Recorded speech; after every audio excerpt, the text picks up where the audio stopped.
L'expression management package désigne les systèmes de rémunération des managers et des principaux dirigeants d'une entreprise qui fait l'objet d'une opération d'investissement type LBO, mais pas seulement. Leur principe est le suivant: le manager investit aux côtés des investisseurs financiers une partie de son patrimoine directement dans l'entreprise et en échange, il perçoit une partie de la plus-value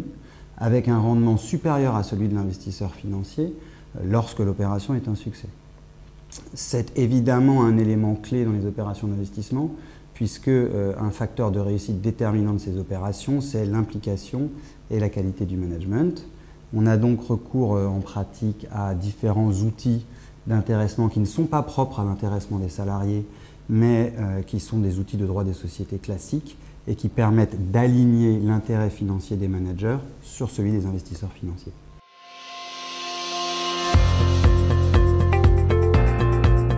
La difficulté qui est posée aujourd'hui à propos des management packages, c'est que l'administration fiscale est tentée a posteriori de requalifier le gain qui est réalisé par le manager de gain en capital, en traitement et salaire, et donc de redresser fiscalement le manager. On avait jusque-là essentiellement des décisions de cour administrative d'appel ou du comité des abus de droit, mais on a désormais aussi un arrêt du Conseil d'État depuis septembre 2014 qui est venu confirmer cette tendance à la requalification en traitement et salaire. Et le problème en pratique, c'est que, au-delà de la requalification, les critères qui sont utilisés dans ces différentes décisions ne sont pas clairs, incertains, flous, et donc créent une insécurité juridique. Ainsi, si on s'en tient même uniquement au principal critère en général, qui est celui du risque-prix et de l'appréciation de ce risque-prix par le manager, on s'aperçoit que sont utilisés successivement différents ou cumulativement différents critères qui vont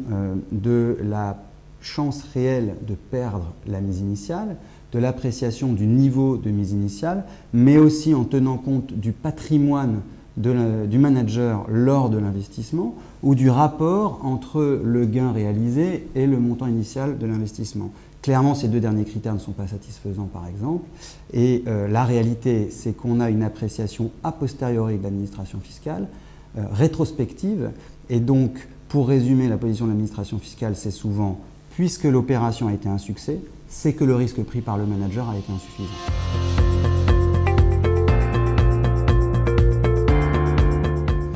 Il y a sans doute deux pistes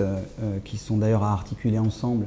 pour améliorer la situation et la sécurité juridique. La première, c'est de rendre à nouveau plus attractifs les dispositifs spécifiques d'intéressement salarié